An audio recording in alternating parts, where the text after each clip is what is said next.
Welcome to Turn the Page, the official podcast of the Syosset Public Library.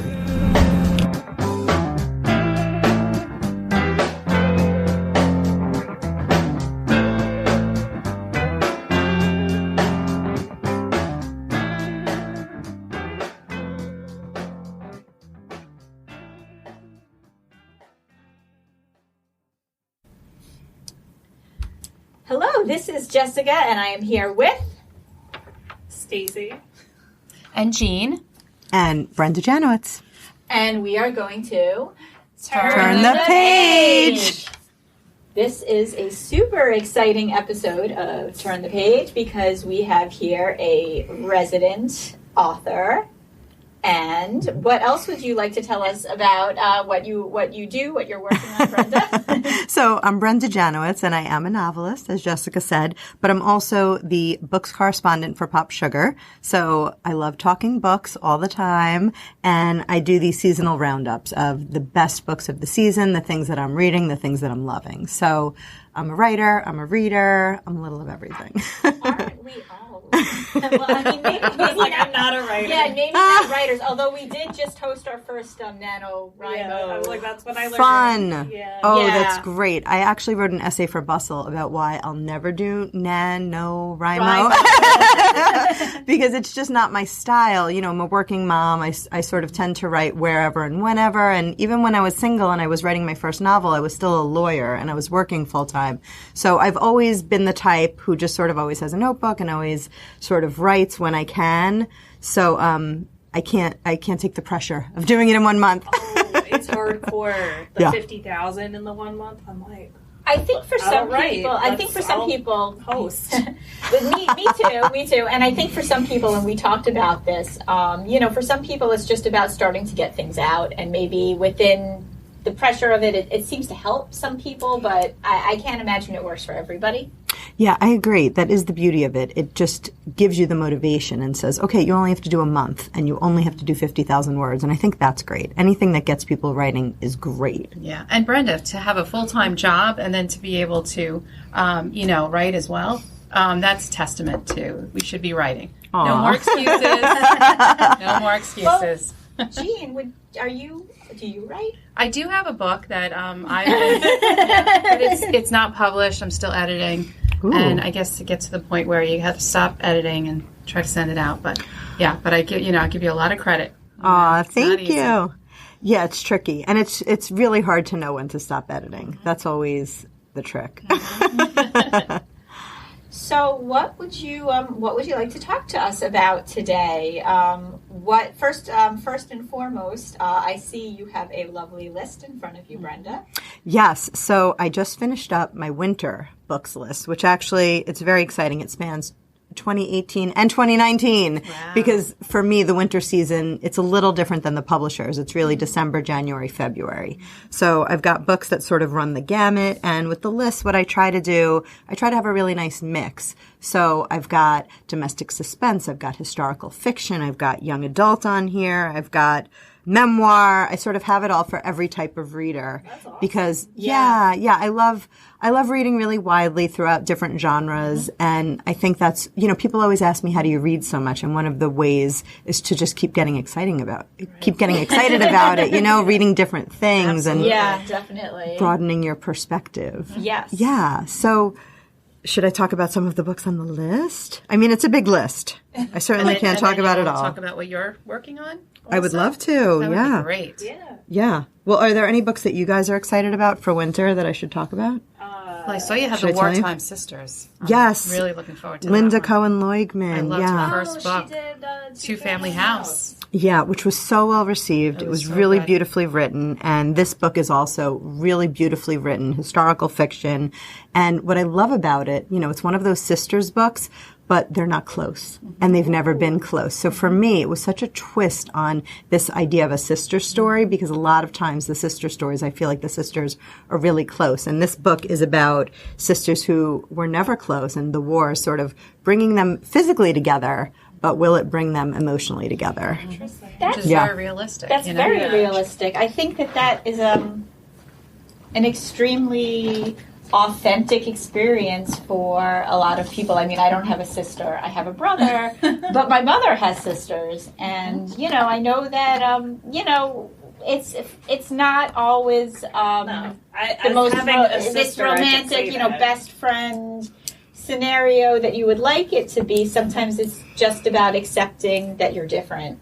Absolutely. Absolutely. And while we're talking about historical fiction, I've also got The Lost Girls of Paris by Pam Jenoff on my list, and that's another really highly anticipated book. Yeah, her last book hit the New York Times bestseller list, and she just always writes really great historical fiction. And the thing about Pam is she is a law professor, so all of her books are really intensely researched, and it just adds another dimension to her work. Just the experience, and she really gets in there. And so this is another great one, and the film rights have already been sold. Oh, wow. Oh, nice. Which is what you probably draw upon in your own life then, right? With your breadth of work before you were even a writer.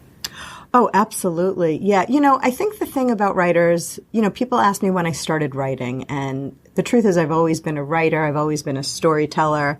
And I can remember even back in 7th grade, something crazy happened in school, and I wrote a play about it, and I made my friends perform it. Oh, wow. You have really good friends. I always say that in my book talks. Why they agreed to perform this is beyond me, but we did. And, I've just always been a storyteller, so I've always taken things that happen in the real world, in this case a crazy thing that happened in 7th grade, and sort of put it through the lens of my writing to sort of figure out the world and figure out the meaning and parse it out that way. Yeah. That's fantastic. So Thanks. Outside the realm of historical fiction, do you have any other just big ones that you would like to talk about?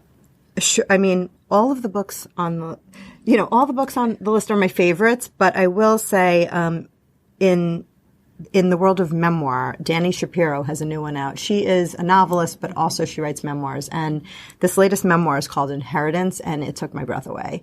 In fact, on the car ride over, I was just telling my mother about it. I mean, this book is incredible. I love memoirs that read like novels. Me too. And this one is based on obviously something that happened to her, but it's sort of unbelievable in a way, because you sort of put yourself in her position and say, gosh, what would happen? And what happens in this book is that she takes a DNA test and finds out that she's not who she thought she was, and her family's not who. Right. Wow. It's fascinating and riveting and thrilling, and I love memoirs like that, that you feel like you're reading a novel, but it's like timely, too, because just thinking of all this stuff of like, oh my God, get your ancestry DNA. Yes. Right. Absolutely. Yes. Like there's like 5 million different ones. I say that, I've done 2 of them already. Yeah, another big one is going to be, do you guys remember the short story Cat Person last year that everyone was obsessed with in the New Yorker? Yeah, so my coworker sent it to us, and I was like, "What?" Yes. Yeah, so she's got a collection of short stories coming out called nice. You Know You Want This. So that's going to be a biggie because people were obsessed with Cat Person. I was too. I mean, I talked about it with friends for months. Another big one, Jill Santopalo's next book is out, and it's called More Than Words, coming out in February. And I mean, I don't know if I'm allowed to say this, but I liked it even more than The Light We Lost. And everyone loved it. Yeah. I mean, I haven't read it, so It's a great I have book no club opinion. book, so if this is another one to add to the list, that's great. yeah, absolutely. I think there's something to be said for, for being an author and having a book that wows people, and then sometimes I feel like follow-ups, there's so much pressure on them, but if you continue to wow, I think that is you're doing it right. Yeah, that's a great segue to actually Alison Richmond's next book. She is the author of The Lost Wife, which is also in production as a movie. Wow. And people were obsessed with that novel. She's got a new one coming out in February called The Secret of Clouds, and it's about a student-teacher relationship. And it's her first contemporary novel, which is going to be really interesting. Yeah, I think her readers are going to be really excited about this. It still has some historical elements, which is great. But, she's a writer who has had like that one big book, but she continues to deliver over and over again. And so people are going to be really excited about The Secret of Clouds. Yeah, she's come twice to the library. I Yeah. yeah. Oh, I've had awesome. her here as a guest I know speaker. at least once. I don't know if I was here for the other one. Right. I think it was twice, but I'm not sure. But she's I'm gonna go wonderful. with yes. Yeah. Oh. All right, well, we'll Yes, get her here again. Yeah, I was about to say, Yeah. We'll fact check. do we have to pursue her then as another guest star? Absolutely. And another biggie, young adult, is going to be the Angie Thomas book on the come up. She wrote It was so good. You give. Yeah. I mean, that book was incredible. Yes. And I think her voice as an author is just so unbelievable. And this book really delivers. It's completely different, but it takes us back to the world of Garden Heights. And I didn't realize how much I missed it till I started reading the book. I was thinking about it the other day. For some reason, I don't know why, but I'm thinking about, what was it, The Kings versus the Garden Disciples? Yeah. Yeah, I don't know why, it just kind of came to my mind. And I was thinking to myself, I could read more about that. Well, she's got a lot more. I just love how she's just so incredibly honest, and her voice is so clear. And there's just something about her style of writing. It's so readable, and it's... And the characters are so accessible. Yes, I mean, they're really yes. just, I remember I loved Star, I loved Yes. Seven. Oh, God, I yeah. loved just, Yeah. the everybody, it was just a really good read. Absolutely. You're going to fall in love with these characters, too. I feel like that book stayed with me after finishing. And, it's so hard to follow up something like The Hate You Give, which was just such a blockbuster. But this book is incredible, and I loved it. I think you're really going to love it. Yeah. Any psychological? I was like, Always. That's my favorite. But of course. I've been getting into them myself, so I can't wait to hear. I have. Yeah, I would say one of my favorites was An Anonymous Girl by Greer, Hendrix, and Sarah Peckinen. And that little writing team wrote The Wife Between Us, which blew me away last year. Yep. And again, you're always nervous, the second book, but this is different. The Wife Between Us was so many twists and turns, and it was like, gotcha, you didn't see this coming. And An Anonymous Girl is really more like just straight up psychological suspense, where you're not 100% sure and you feel uneasy as you're reading in the best possible way. I'm going to be reading that. Yes, me too. I mean, yeah, I read it in a day. I couldn't stop. I loved it, but it's very, very different. So I hope fans aren't disappointed that there's not a big twist. But I think it's clear it's not about the twist. I mean, there are twists, of course, but it's not like The Wife Between Us, where you're sort of like, I need to reread this whole book. It's different. It's more subtle, but it's really powerful. And in some ways, I think I liked it even more. Again, I don't know if I'm allowed to say that. Is that bad? Playing favorites with these authors' books. Again, I don't think so. I think it's always, I'm always happy when like, for instance, reading YA. I loved Neil Schusterman's Scythe. I don't know. I'm not familiar. That was really cool. That was set in I think I was reading an interview with him. He was getting tired of dystopias, and he wanted to write something in a utopia, but maybe it wasn't as much of a utopia as right. you think. Anyway, I don't want to give the whole thing away, but basically, so it was a really good book, but the second one came out, and I'm like, I don't know how he's going to top that, or how he's even going to stay consistent. And I will say the first 50 pages, I was kind of like, okay, yeah, no, this isn't going to... And then it just surpassed it. And it made me love his first installment. I mean, it's a series, so you can, I guess if it's an individual installment. But I feel like it just speaks to writing and a writer, that they can just, take what they have and just continue to improve upon it for their readers. Absolutely. Yeah, that's great. Yeah, I mean, as a writer, I think you should always be growing, but it's hard, and it's especially hard when you have like one of these blockbusters. Not like I would know, but I would imagine it's really hard to do that follow-up. So you just always want to be building, and I feel like that's what I'm doing with my books, just trying to get better each time I write a new book, and hopefully that's what I'm doing now, but who knows? Would you like to talk to us about what you've done, what you're writing now? I would love to. So the book I'm working on now is called The Grace Kelly Dress. Ooh. And yeah. So, and like a lot of women, I am completely obsessed with Grace Kelly and her legacy, and the Princess Grace of it all. So it's actually funny. I wrote this book. I just sold it on proposal, which I've never done before, which was exciting. Wow, that's great. But when I was creating this idea of this heirloom wedding dress, I just, in my head, knew it was going to look like Grace Kelly's dress. And at one point when I wrote something to my agent, the original title was different. And she said, let's have a better title. And I said, oh, the Grace Kelly dress. She's like, that's an amazing title. I love it. Why are you calling it that? And I said, well, the dress I've described, do you not recognize it? And she was like, no, what are you talking about? And I think that, you know, in a proposal, it's sort of just a little taste. And I think I hadn't really described the dress. I might have mentioned the cummerbund, but it really hadn't been fleshed out. And, you know, that's always a good note when someone's like, no, I actually didn't realize that. It makes you realize, oh, wait, that's only in my head. It's not on the page yet. But so we changed the title and we sort of went through, you know, we went from there. So it's the story of an heirloom wedding dress, which is passed down for 3 different generations. So it's told in 3 different timelines where we see the brides and their relationship to the dress and their relationship to the world and their family and the women who wore it before.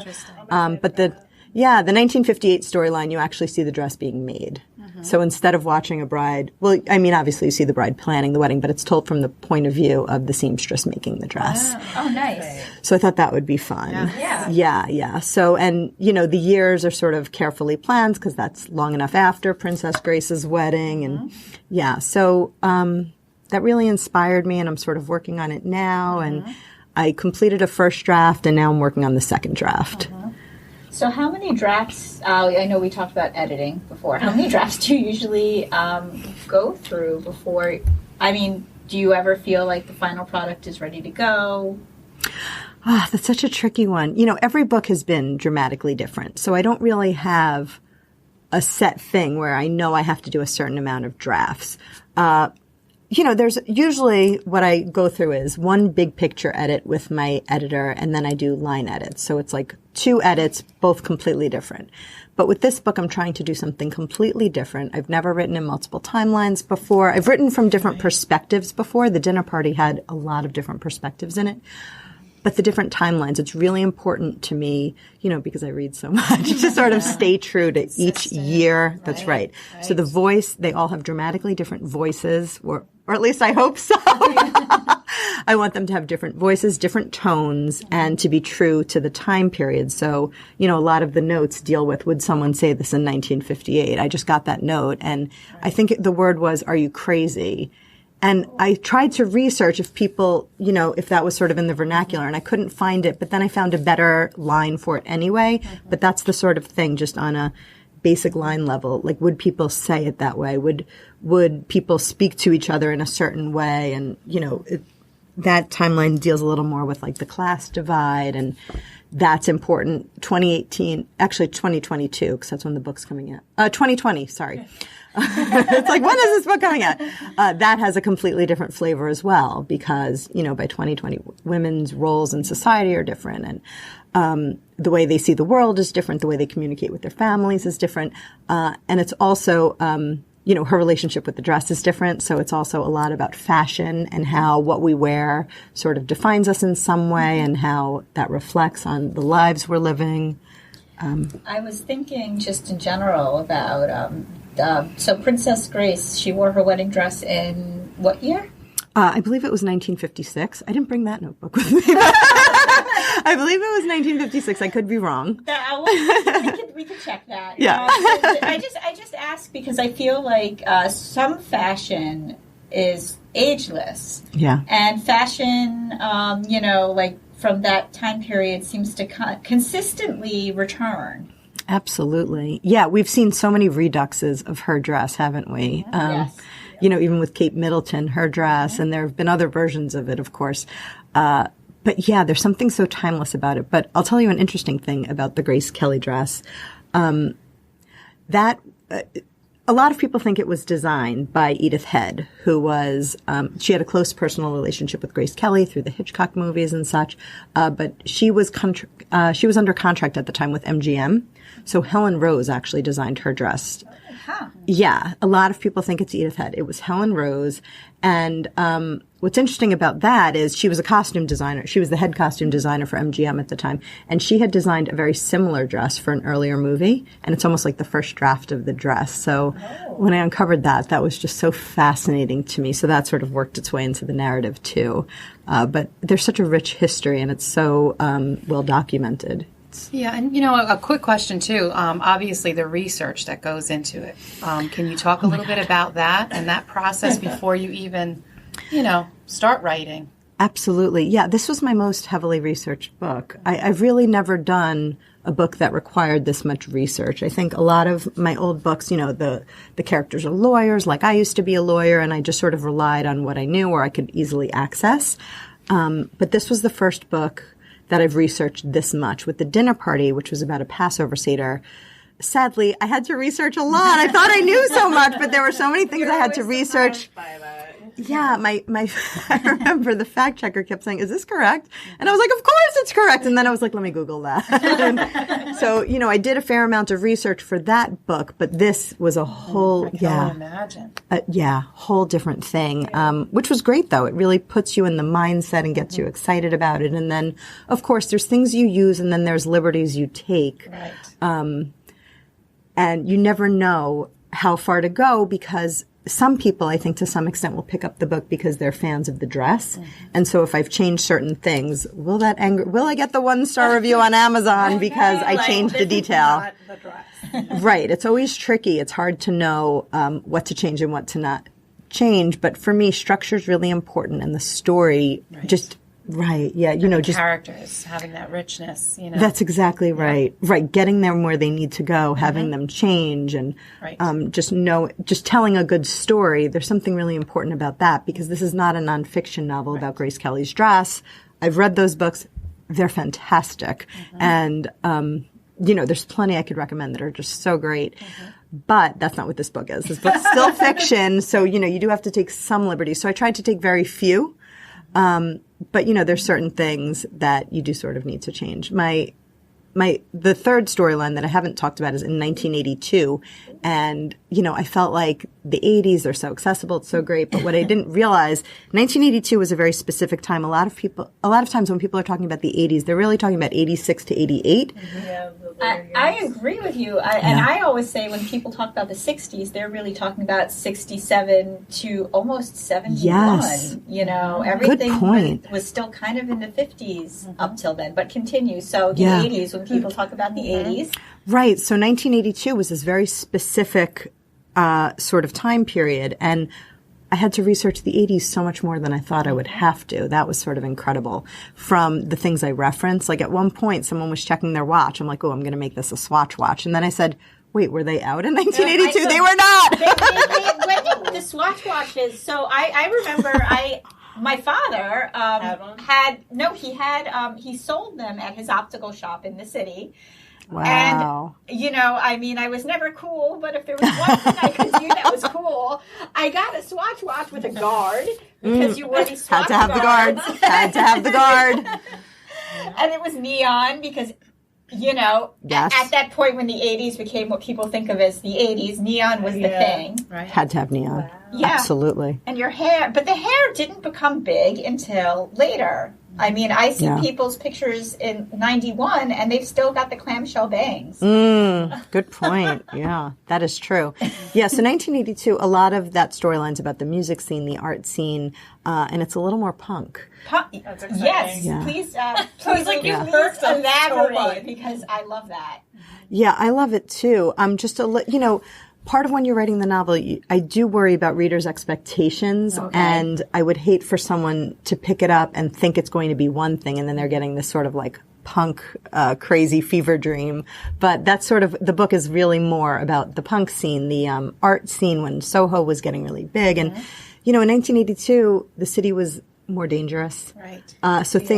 Just sort of living in that world. The subways alone, mean, now, I compared to what they were when I was little, it's like the monorail at Disney. When I was when I was little, and I do remember this, 82, 83, going into the city with my dad, if he ever took me down to the subways, I specifically remember there was a graffiti saying that was near his building, and it said, "Welcome to the zoo," and that's how I felt. It was just terrifying. It just, the thought of me going down was just very upsetting to a 3-year-old. Yeah, Sure. absolutely. Yeah. So it's all about being true to the time period. You want to speak the way the characters would speak, and I want the city to look the way it actually looked then. It's such a pet peeve of mine when I'm reading historical fiction, and yeah, and there's a little detail that sort of takes you out of it. So it's all about that. So I actually wrote the book as sort of 3 separate books. I wrote each timeline separately, and then I wove them together. So, but since I wrote it on proposal, I had an outline of what would happen. So I was able to sort of carry the themes together and make the timelines speak to each other. But the tone was so important to me, so I sort of kept them separate. And I spoke to some novelist friends, and I said, "That's how you do yours, right?" And everyone said, "No, absolutely not. What are you talking about?" Yeah. Wow. Yeah. Because that seems like a very natural way to do 3 different timelines, especially with research. So your research isn't getting all Muddied. confused. Yeah. I agree. I thought it was so natural to do it that way, and I thought that was the obvious way. And I think I was sort of, I had a talk with my agent, and I said, should I reach out to a few people? And she was like, yeah, that's a great idea. And then I came back, I said, no one else does it this way. And she was like, huh. But I did it my way anyway. Yeah. I guess it's like doubling the work, because once you weave it together, then you need to do so many passes to sort of like marry it all together. Right. But at the end of the day, I think I'm hoping it will be worth it. Well, it sounds very interesting. Thank you. We're ready. Thanks. Thank you. Like it hits a lot of boxes. Historical fiction. I love talking about wedding dresses. Yes. I'm like, And Grace Kelly. Grace Kelly. Yes. Oh, Grace Kelly. She's just gorgeous. I know. And it has, very interesting time periods. Yes. That you I want to hope revisit. so. Have like a glimpse of stuff. Like I was not alive in 82, so dating myself like a youngin. Whatever. I love it. Late 80s. I think Stacy once said to me, I think it was when you were still a page here, you made that was years ago. a comment. You're like, "Oh, I'm going to a 90s grunge party tonight." And I was like, "Listen, when I was your age, 90s grunge was not a party. It was life." That's why I was wearing an outfit that I was wearing with like ripped up tights and like a shirt dress. I hope you had a flannel. I didn't, but I will be wearing a flannel. I'm going to a 90s concert later this month. It's like, you'll be there too, Jenna. I'm going to fact check everything you wear. I love it. I'm going to wear my, what's the Legends of the Hidden Temple shirt. Oh, that's good. Purple parrots. And I have a purple flannel. But once again, I'll say, like, the 90s, that grunge period was a very small period. Absolutely. So if you're going to be researching the next book, I couldn't agree more. Small portion. That's such a good point. Yeah, you're absolutely right. It's so interesting because I was talking to my husband about that the other day. Like, what do you think this time period will be characterized by? It's always sort of like a more specific thing. And I don't even, it's hard to know, what history will say. That's true. Yeah. I mean, I'm thinking about the 90s, having been an adolescent, younger, and then older, and it almost started with boy bands and ended with boy bands. You had, boy bands are coming back. Yes, I don't think they're ever going to go away. Yeah, but, you had, like, Boys to Men and just all of those, early 90s bands, and then it ended with Backstreet Boys and NSYNC. Yeah. But I was more of the grunge period, because I think my heart sort of, and I'm not going to say I don't love pop. You can end it with PopSugar. Because you right. love Kurt Cobain. You know what? I like Nirvana, but I do. I like Nirvana, but at the time, I don't think I realized the gift of living in a time period when Nirvana was current. I grew up with a lot of my parents' music, which was the 60s music. Same. But I feel like a lot of the grunge was inspired by that. And, with punk almost, punk is very scaled down. And I feel like that was inspired by a lot of early rock and roll. And I could be wrong. I have to fact check this. But I do feel like, there was a kinship in all of this. But I liked the other stuff as well. But I think my heart always came back to guitars and anyway. And, and getting back to historical fiction, as an avid reader, I just feel that, and, because I'm a reader services librarian, I think most readers, unless it's a glaring error, they really look past that. They're really looking for the story. They're looking for the characters, the cohesiveness. Obviously you're not going to put somebody, with a cell phone, back in the 50s, things like that. But if it's not, a huge problem, they see past that. They're looking for the story. Yeah. They want to fall in love with the characters. They want to remember the time period the way they remember it. So it doesn't have to be perfect, because in their head, they might not remember 82 was so specific. To them, it was the 80s. Right. So you can kind of get away with those liberties, because, again, it is fiction, So to give you a little bit of... I'm excited for your next one. Yeah, it's interesting. You bring up such an interesting point about plot, because as a writer, writer friends and I are always talking about this. What's the most important thing? And I think most readers read for plot. Yes. I think that's what people care about. Absolutely. They want the twists. They want the turns. They want the secrets coming out. They don't necessarily care about a beautiful sentence, which... as a writer, it's such a double-edged sword. It's like, I puzzled over that sentence for days, but they really care about plot. Yeah, too much setting, and then, you did so much work on it, and it's lost on them. That's right. Yeah. Not everyone, but, there's a good number of readers that are really just interested in the plot. Right, agreed. It's the majority, but it's not everyone. Exactly. Right, but I think that's why the rise of the domestic suspense thriller, and I think that's why those books are still with us, because people are they want plot, they want something they can't put down, right? Yeah. And I think with a really good book, you want to suspend disbelief. Agreed. So yes. But I don't know about everybody else, but sometimes I'll be reading something and there'll be something and I'm like, I'm not sure about that, but I want to live in this world, so I'm just going to suspend disbelief for the moment. Absolutely. Yeah. My husband's a doctor, so whenever we're watching a movie or a TV show, he'll always point out the medicine, and I'll just turn to him and say, honey, just watch it. Nobody else knows. Nobody cares about that. Right. Yeah. But of course, if there's something about a writer, I'm in his ear wait a second. If there's something, like when I watch the TV show Younger, I'm like, that's not how publishing works. And they're always... Well, let me tell you, there's a TV show called The Librarians, and that is not true. Oh, I was gonna say that it was accurate, but really, we're all like Indiana Jones going on adventures, saving the world. It sounds amazing. It's a ridiculous show. I watch it because it's hysterical. It has a favorite actor of mine on it, although I'm way behind on the series. That's a whole other thing.